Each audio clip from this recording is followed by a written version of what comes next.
पाकिस्तान के बीच अभी तनाव की स्थिति बनी हुई है। जब भी भारत पाकिस्तान के बीच युद्ध की बात आती है तो परमाणु बम का जिक्र जरूर होता है। लेकिन क्या आप जानते हैं कि आखिर परमाणु बम हमला कैसे किया जाता है और किसके आदेश पर परमाणु बम छोड़ने का फैसला लिया जाता है? परमाणु हमले का आदेश कौन दे सकता है?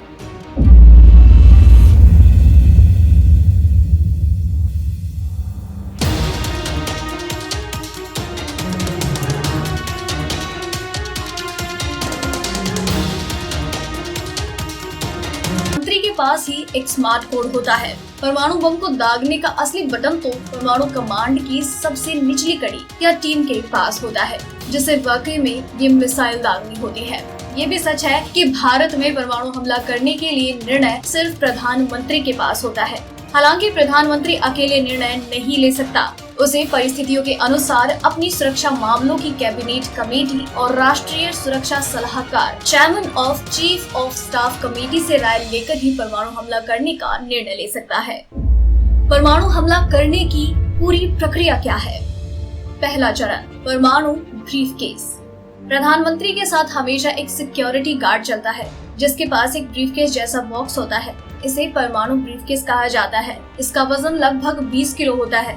इसमें कंप्यूटर और रेडियो ट्रांसमिशन उपकरण आदि सामान होता है और ये बुलेट प्रूफ भी होता है। इस ब्रीफकेस में उन ठिकानों की जानकारी होती है जहां पर परमाणु हमला करना होता है। अभी तक लगभग 5000 ठिकानों की पहचान की जा चुकी है और समय समय पर इनकी समीक्षा करके इसमें नए ठिकानों को जोड़ दिया जाता है। दूसरा चरण, स्मार्ट कोड। प्रधानमंत्री के पास एक स्मार्ट कोड होता है। ये कोड परमाणु हमला करने के लिए वेरिफिकेशन कोड के रूप में परमाणु कमांड को भेजा जाता है। भारत में प्रधानमंत्री के पास ही ये अधिकार होता है कि वो इस कोड का नाम अपने मन मुताबिक रख सके। तीसरा चरण, 2 अन्य सेफ कोड।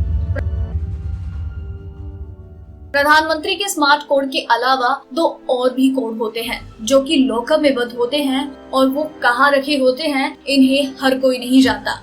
सेना में परमाणु बैटरी यूनिट वायुसेना के कमांडिंग ऑफिसर के साथ 2 अन्य अधिकारी होते हैं। इनके पास अलग अलग लॉकअप होते हैं। इन्हें सेफ कोड कहते हैं। ये सेफ कहाँ रखे गए हैं इसका पता सिर्फ कुछ ही ऑफिसर्स को होता है। इन सेफ को रखने की जगह को समय समय पर बदल दिया जाता है।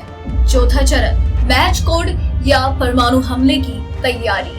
प्रधानमंत्री का स्मार्ट कोड मिलने के बाद कमांडिंग ऑफिसर दोनों साथी अधिकारी को ये कोड बताता है, जो अपने अपने सेफ कोड खोलकर उसका मिलान करते हैं।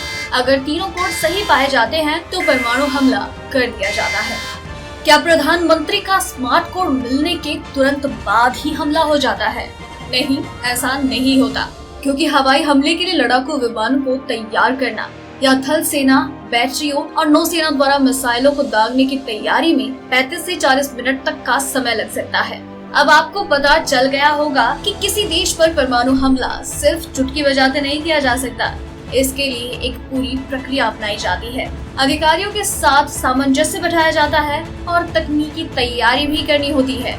अगर आपको रिपोर्ट पसंद आई तो इसे लाइक और शेयर करें। साथ ही अपने व्यूज हमें कमेंट करके जरूर बताएं कि आपको परमाणु बम के बारे में ये जानकारी कैसी लगी।